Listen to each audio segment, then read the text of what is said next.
السلام علیکم دوستو، پیش خدمت ہے افسانہ پرانی محبت۔ اس افسانے کی قلم کار ہیں شازیہ الطاف ہاشمی۔ کہاں جا رہے ہو؟ وہ کپڑے استری کرنے کے بعد انہیں لٹکا رہی تھی کہ کاشف موٹر سائیکل پر باہر جاتا دکھائی دیا۔ یقیناً وہ بشریٰ کو لے کر کہیں جا رہا تھا۔ بس یہیں ذرا ڈاکٹر اظہر تک، بشریٰ کی بیٹی کی طبیعت خراب ہے رات سے، وہ سرسری سا بتا رہا تھا، ورنہ بتا کر جانے کی بھی ضرورت محسوس نہیں کی تھی اس نے۔ صدف کو اچھا تو نہیں لگا مگر چپ رہی۔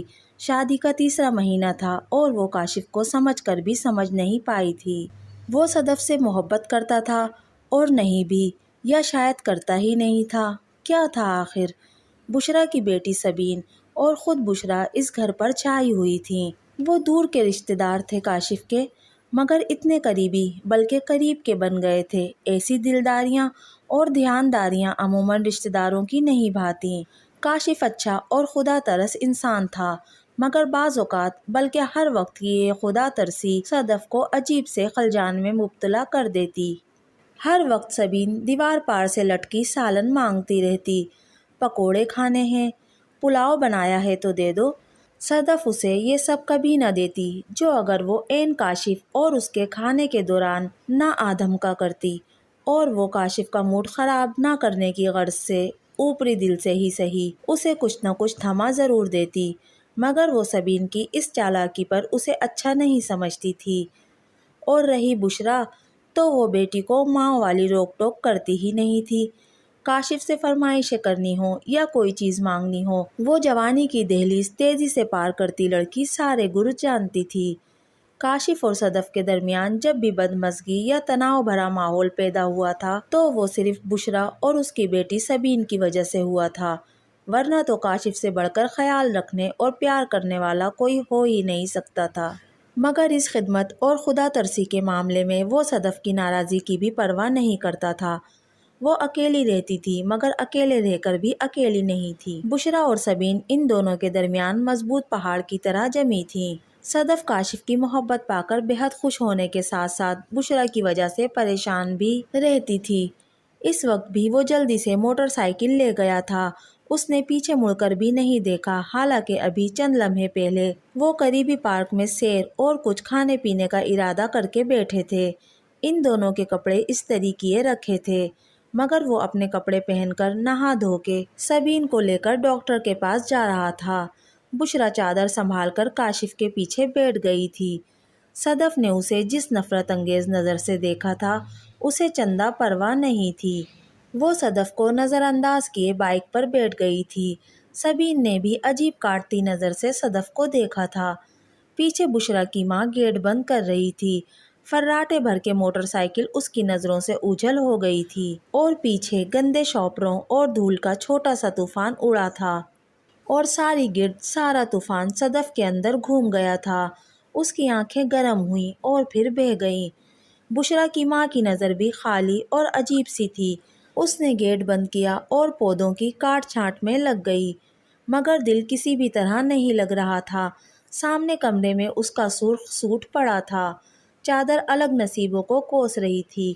اس نے سب کچھ اٹھا کر الماری میں ٹھوس دیا اور سیڑھیوں پر آ بیٹھی اور غیر ارادی طور پر موبائل پر ٹائم دیکھنے لگی۔ 1:17، 1 ہائے پورے 2 بج گئے۔ سامنے پودوں کو پانی دینے کی غرض سے لگا پائپ پوری گلی بھر چکا تھا۔ وہ اٹھ کر بھاگی اور جلدی سے موٹر بند کی۔ پائپ سمیٹنے لگی تھی کہ باہر موٹر سائیکل کی آواز آئی۔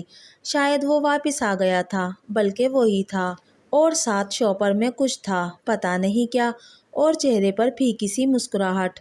موٹر سائیکل روک کر شاپر اسے تھما دیے تھے اور خود اندر چلا گیا۔ بھائی جلدی سے کھانا نکال لاؤ، بڑے زور کی بھوک لگی ہے۔ اس نے بھی موڈ خود ہی ٹھیک کر لیا تھا اور جلدی سے چکن کڑھائی کو بڑی ڈش میں نکالا اور روٹیاں وغیرہ رکھیں، ٹرے سیٹ کی اور اندر چلی آئی۔ میں نے سوچا تم تھک گئی ہوگی اس لیے کھانا لے لیا، اور ہاں کوک بھی تھی، جاؤ وہ بھی لے کے آؤ، شاید یہ موٹر سائیکل کے ساتھ ہی ٹنگی رہ گئی۔ وہ بھاگ کے 2 گلاس میں برف اور بوتل ڈال کے بنا لائی۔ وہ محبت بھری نظروں سے اسے دیکھ رہا تھا۔ وہ پل میں صبح والی بات بھول گئی تھی، اور شاید وہ بھی۔ صدف تم نہ میری جان ہو۔ وہ محبت بھری نظروں سے اسے دیکھ رہا تھا۔ کاشف، سبین دوائی نہیں پی رہی، دیوار کے پار سے بشرا بولی تھی۔ پھر خالہ جان نے گیٹ بجایا تھا، جو کاشف نے فوراً اٹھ کر کھول دیا تھا۔ وہ اندر نہیں آئی تھی، باہر سے ہی بات کی اور چلی گئیں، اور کاشف بھی ان کے ساتھ ہی چلا گیا تھا۔ لو پی لو میری جان، تنگ نہیں کرتے، منہ کھولو، دیکھو اب میرے کہنے پر بھی منہ نہیں کھولو گی؟ وہ دیوار کے پاس کھڑی سن رہی تھی، بشرا بھی پاس ہی تھی۔ یقیناً صرف وہ اکیلی یہاں جل رہی تھی، کیونکہ بشرا اور اماں جی اس سے ناراض تھیں، خود ساختہ ناراض۔ شادی کے شروع دنوں کی خوش اخلاقی کا ذرا سا لحاظ ہوا ہو چکا تھا۔ اسے سبین اور بشرا سے نفرت ہو گئی تھی، اتنی نفرت جتنی کوئی کسی ناجائز شراکت دار غاصب سے کر سکتا ہے۔ کوئی تھا جو نہ ہو کر بھی موجود تھا، اور وہ بشرا تھی۔ اس کی چکنی چپڑی باتیں، سمجھاتے الفاظ، اشاروں کنایوں میں کیے گئے اشارے، اس کی کاشف سے گفتگو، سب زہر تھی، خالص زہر۔ اب وہ اسے کاشف کے پاس کھڑے دیکھنے کی بھی خود میں ہمت نہیں پاتی تھی، تو بشرا کی ماں کاشف کو گھیر گھار کر کسی نہ کسی طرح بشرا کے پاس لے ہی جاتی۔ اب اسے اس کی بیوی کے غصے کی بھی پرواہ نہیں تھی، کسی چیز کی نہیں۔ اس کا خیال تھا کہ اماں کو اس پر رحم آنا چاہیے تھا، میاں بیوی کے درمیان بڑھتے تناؤ کا سوچنا چاہیے تھا، اور کچھ نہیں تو انسانیت کے ناطے ہی صحیح کچھ نہ کچھ جھجک، لحاظ۔ مگر جب کاشف خود بے خوف ہو چکا تھا، وہ نہ کہہ کر بھی سب کہہ رہا تھا، سب واضح کر رہا تھا، تو کون کسی کا لحاظ رکھتا بھلا؟ اسے پہلی بار احساس ہوا کہ بشرا، کاشف اور وہ ایک تکون تھے، جس کا سب سے کمزور حصہ وہ تھی، صرف وہ۔ ناجائز رشتے اور تعلقات کتنے، کس حد تک مضبوط ہو سکتے تھے، وہ دیکھ رہی تھی۔ وہ پہلے بشرا کے ساتھ جاتا تو واپسی پر ازالے کے طور پر کچھ نہ کچھ لے آتا تھا، اب وہ صرف غصے میں تیش سے بھرا لوٹتا تھا، اور منتظر رہتا کہ وہ اس سے کچھ کہے اور وہ اسے بے عزت کر سکے، اس کے جسم کے چیتڑے اڑا سکے۔ وہ صرف اس کے تیور دیکھتی اور اپنے موڈ کو زبردستی ٹھیک رکھنے کی کوشش کرتی۔ ذرا سا منہ پھلانے کی صورت میں ناراضی ظاہر کرنے پر جو ہونا تھا، وہ اور بھی برداشت سے باہر تھا، کیونکہ اس کی بے عزتی بشرا لفظ بلفظ سنتی تھی۔ وہ ایسے مناظر کی منتظر رہتی تھی، اور یہ اسے کسی صورت گوارا نہیں تھا۔ اس نے بشرا کی یہ حرکت کاشف کو کتنی ہی بار بتانے کی کوشش کی، مگر وہ بات کے آغاز میں ہی بھڑک اٹھتا تھا اور شور مچانا شروع کر دیتا تھا، اور وہ اسی شور سے بچنا چاہتی تھی، اور وہ شور مچانا چاہتا تھا، اتنا شور کہ اس کا دماغ معاف ہو کر سوچنا، سمجھنا اور کچھ کہنا ہی چھوڑ دے۔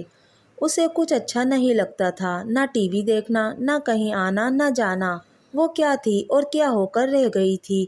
ایک مرد اور عورت نے اسے کیا بنا ڈالا تھا؟ شاید بے وقوف، مگر عورت اس معاملے میں کبھی بے وقوف نہیں ہوتی، صدف بھی نہیں تھی، مگر جب راستے اور منزلیں کھو جائیں تو کوئی کیا کر سکتا ہے؟ پہلے وہ دیوار کے پار کھڑی بشرا کو کھوجا کرتی تھی کہ وہ چھپی ہوئی تھی کہ نہیں، مگر اب یہ بھی چھوڑ دیا تھا۔ میں روز ادھر سے گزرتا ہوں، کون دیکھتا ہے؟ میں کل ادھر سے نہ گزروں گا، کون دیکھے گا؟ کسی کو اس کے دیکھنے نہ دیکھنے کی پرواہ نہیں تھی، تو وہ دیکھ کر کیا کر لیتی؟ اسے رہ رہ کر وہ لمحہ یاد آتا تھا جب وہ سسرال میں تھوڑے سے دن رہ کر یہاں چلی آئی تھی، اکیلی رہنے، زندگی انجوائے کرنے کا خواب سب چکناچور ہو گئے تھے۔ وہ بہت تنہا ہو گئی تھی۔ کاشف کا رویہ دن بدن خراب تر ہوتا جا رہا تھا۔ وہ اسے ذہنی مریض اور نہ جانے کیسے کیسے القابات کا کفن اڑا کر زندہ دفن کرنا چاہتا تھا۔ وہ بھی مر جانا چاہتی تھی، اسے بھی زندہ رہنے کی خواہش نہیں تھی۔ کاشف کے لیے سبین اور بشرا ہی کافی تھے، اور پھر بشرا کی ماں کا چکنا چپڑا انداز اور باتیں، تو کیا اس کی گنجائش کہیں نہیں تھی؟ کہیں بھی نہیں۔ بشرا کی ماں دیکھنے میں اللہ لوگ سی خاتون لگتی تھی، مگر ان کے گناؤنے کام شیطان کو بھی مات دیتے تھے۔ وہ ہر وقت صدف کی بدگوئی غصے کی مثالیں دیتی پائی جاتی، اور بشرا کی اچھائیاں ایک غیر مرد نامحرم سے کرتی پھرتی۔ کاشف آتے جاتے سبین کو پیار اور بشرا سے حال احوال پوچھتا پھرتا، اور وہ دکھ سے دیکھتی رہتی۔ اب بشرا اسے بے عزت بھی کرنے لگی تھی۔ کبھی کہتی تم شوہر سے محبت نہیں کرتی، کبھی تم اسے ناشتہ نہیں دیتی، کبھی تم بد زبان ہو، کبھی جاہل، کبھی گنوار کہتی۔ اکثر ان کی لڑائی کے دوران وہ ناشتہ بھی نہ بنا پاتی۔ بشریٰ فوراً ناشتہ لا کے کاشف کے سامنے چھوٹی میز سجا دیتی اور وہ جو صبح سے منتیں کرتی پھرتی تھی اس کی ایک بھی بات نہ سننے والا چپ چاپ ناشتہ کر لیتا۔ پہلے پہل تو وہ بھوکی رہتی اور ناشتے کی بھی پرواہ نہیں کرتی تھی، مگر اب وہ اکیلے بیٹھ کے ناشتہ کر لیتی اور بشریٰ اسے ملامت کرتی کہ اس نے شوہر کو بھوکا بھیجا تھا۔ جب کوئی خود بھوکا جانا چاہے تو کون زبردستی کھلائے، اور ایک ناپسندیدہ شخص آخر کتنی منتیں کر سکتا ہے۔ بشریٰ اور اس کی ماں اسے سناتی رہتی اور وہ سنتی رہتی۔ وہ قصوروار تھی، انچاہی تھی، یہ اس کا قصور تھا۔ بشریٰ جو نیک بننے کی کوشش کرتی تھی، کاشف کو ناشتہ فٹافٹ دیتی تھی، اسے چائے کا کپ بھی دینے کی روادار نہیں تھی۔ سبین اور بشریٰ کی گرفت بہت مضبوط تھی، مگر اسے انتظار کرنا تھا اس اندھیرے کے چھٹنے کا، مگر گھپ اندھیرے میں وہ خود کو بھی کھوجنے سے قاصر تھی۔ ممکن ہے صدیوں بھی نظر نہ آئے سورج، اس بار اندھیرا میرے اندر سے اٹھا ہے۔ امی کی نصیحت اس کے پلے سختی سے بندھی تھی۔ میاں بیوی کو اپنے معاملات خود درست کرنے چاہیے اور خاص طور پر سسرال والوں سے بچنا چاہیے، ورنہ سلجھنے کے بجائے اور خرابی پیدا ہو جاتی ہے۔ اس نے کسی سے کچھ نہیں کہا۔ اس نے محسوس کیا تھا کہ بشریٰ اور کاشف اس کے منع کرنے پر اور زیادہ قریب ہو رہے تھے۔ اس نے کسی سے کچھ کہنا چھوڑ دیا تھا، مگر معاملات بدستور بگڑ رہے تھے۔ اس نے بشریٰ کو لڑ کر دور کرنا چاہا، مگر ناکام رہی۔